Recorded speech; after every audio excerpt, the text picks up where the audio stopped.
Olá, gente. Meu nome é Igor, eu sou psicólogo, sou mestrando em processos cognitivos comportamentais e eu vou falar sobre inteligência artificial e sobre esse negócio de extinção, né, que é a maior ameaça do mundo. Faz uns 2 dias que eu lancei um vídeo reagindo ao Cauê Moura e ele super preocupado com a questão da inteligência artificial, né, e todo mundo ficou muito preocupado com esse negócio de inteligência artificial. E no vídeo eu reajo assim, só que com certo ceticismo, né? E aí eu decidi trazer fontes sobre isso. Não trazer só minha opinião, mas fontes sobre isso. Tá? Sobre como essa questão, esse debate de extinção da inteligência artificial nos induz ao erro, pois direciona a nossa atenção para coisas que não são importantes por agora. Tem coisa mais importante que a gente deveria se preocupar, mas essa extinção meio que cria uma cortina de fumaça. E vou te mostrar por quê. Aqui eu vou trazer esse vídeo aqui desse especialista, tá? O Diogo Cortiz. O STF me convidou para falar. Ele esteve agora no STF brasileiro para falar sobre os riscos da inteligência artificial. Vou trazer um textinho dele e vou trazer um texto da Nature, tá? Chamado Pare de falar sobre a extinção em inteligência artificial. E comece a falar sobre os riscos atuais da inteligência artificial. Mas aqui vai ser a fonte principal. Então fique aí comigo. Primeiro vamos aqui com o vídeo do Diogo.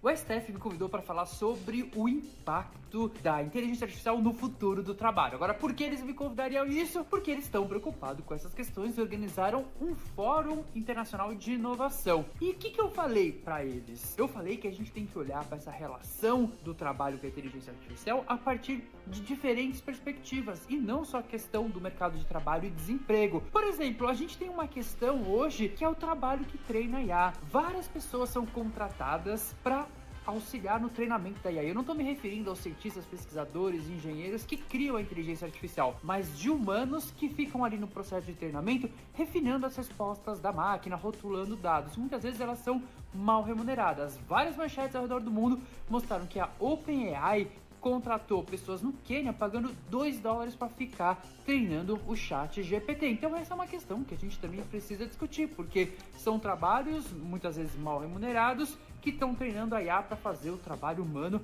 no futuro. Essa é uma das questões, mas tem outras, como por exemplo a IA que se apropria do trabalho humano. Sim, porque quando a gente estava falando sobre chat GPT, Midjourney, que são ferramentas realmente incríveis, elas são treinadas utilizando dados que estão disponíveis, que foram criados por outras pessoas, ou seja, ela usa a obra de pessoas, de terceiros, muitas vezes sem ter o consentimento, a autorização e sem que essas pessoas saibam, e elas usam isso para aprender os padrões, para que a IA possa então criar novos padrões a partir dos padrões existentes. E hoje a gente então, precisa aqui discutir já temos um problema bem sério, né? Que as respostas e as artes das inteligências artificiais meio que são plágios, né? Já temos um problema aqui de direito autoral.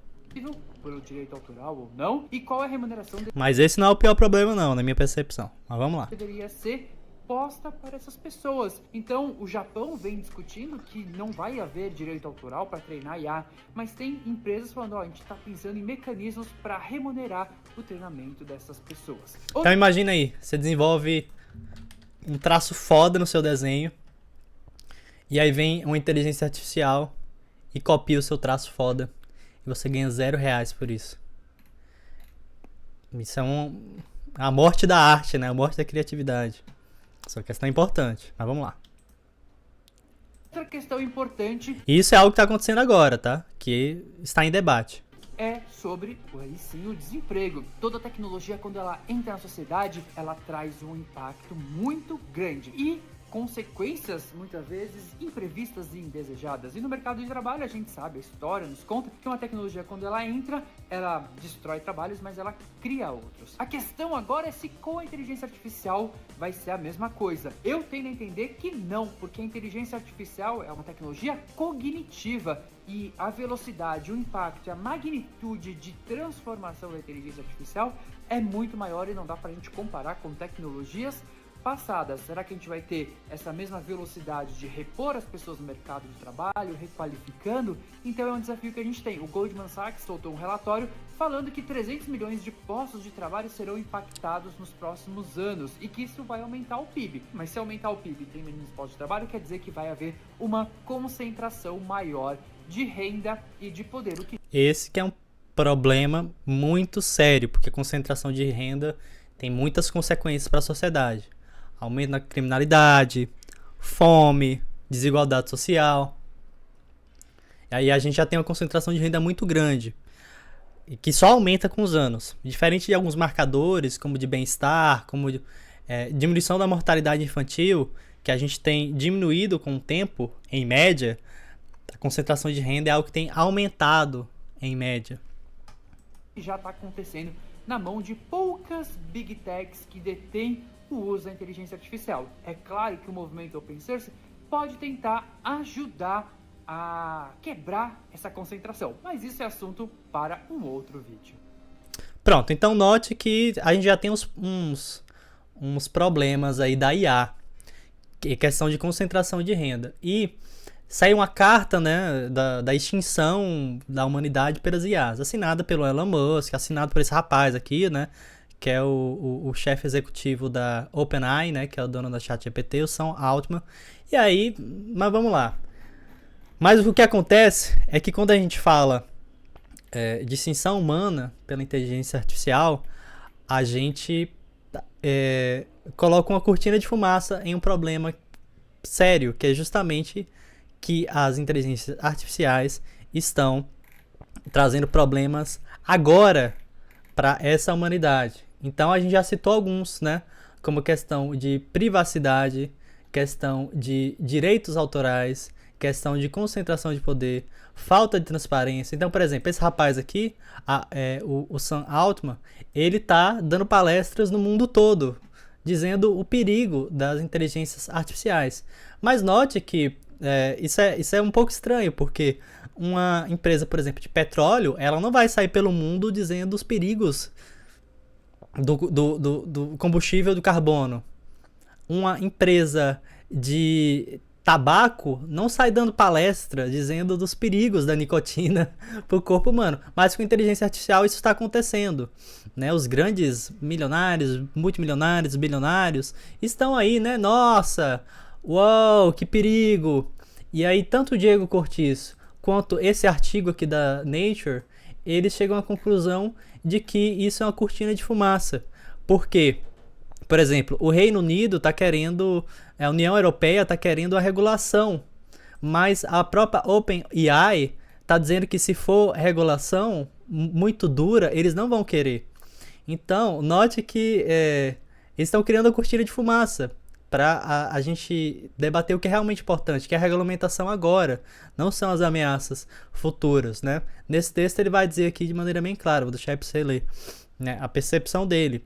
Então a OpenAI está falando de regulamentar e tal, mas tem que ser no molde deles, né? Então eles estão criando a ameaça, mas o mecanismo para proteger da ameaça tem que ser nos termos dele. Então, que protetores são esses, né? Então por isso que tudo leva a entender que é um mecanismo de, vamos se preocupar com a extinção no futuro e não vamos se preocupar com os problemas que está tendo agora, né? E nesse texto aqui da Nature que inclusive é a maior revista hoje em dia. Como é que a gente sabe disso? A gente tem um negócio chamado fator de impacto. Impact Factor. Que é é um número que esse número isolado não significa nada. Vamos pegar a maior revista de psicologia do Brasil, que é Psicologia, Reflexão e Crítica Impact Factor. A psicologia e crítica em 2023 está com fator de impacto 1.7, tá? Vamos pegar outra revista aqui grande. GEAB, Impact Factor. É a maior revista de análise de comportamento, tá? 2.215. Vamos pegar a maior revista da minha área, que é leitura, que é a Triple SR Impact Factor. Deixa eu digitar aqui. Scientific Studies of Reading. A minha revista, a minha é foda. A melhor revista da minha área tem fator de impacto 4.2. Botar outra em termos de comparação. É porque a psicologia também tem fator de impacto relativamente menor que outras áreas, como química e física. Mas note, né, 4.2. Vamos pegar outra aqui. A Psychological Review, que é uma excelente revista. Psychological. É uma excelente revista de psicologia. 8.2. Então, um fator de impacto muito grande. Aí se a gente pega Nature, note que é 1.7, 2.2, 4.1, 4.2, 8.2. A da Nature, o fator de impacto é 69. Então, note, só em termos de comparação, é muito grande o fator de impacto da Nature, né? Embora aqui seja o editorial, que deve ter um fator de impacto menor, mas mesmo assim vai ser muito grande. Então, o nome do texto é: pare de falar sobre a ameaça do fim do mundo da inteligência artificial de amanhã, sendo que a inteligência artificial tem riscos agora, né? Ela já está destruindo a humanidade. Não vai destruir no futuro, já está tendo problemas, né? Eu não vou ler aqui tudo para vocês, mas eles argumentam nesse sentido, né? De que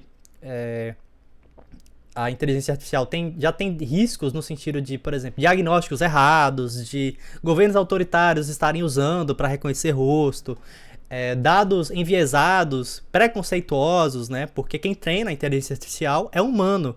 Então, minorias sociais estão sendo discriminadas por inteligência artificial. Então, a gente já tem um monte de debate e esses grandes poderosos da inteligência artificial estão falando de fim do mundo meio que para se esquivar do debate agora, né? Então, a conclusão, né?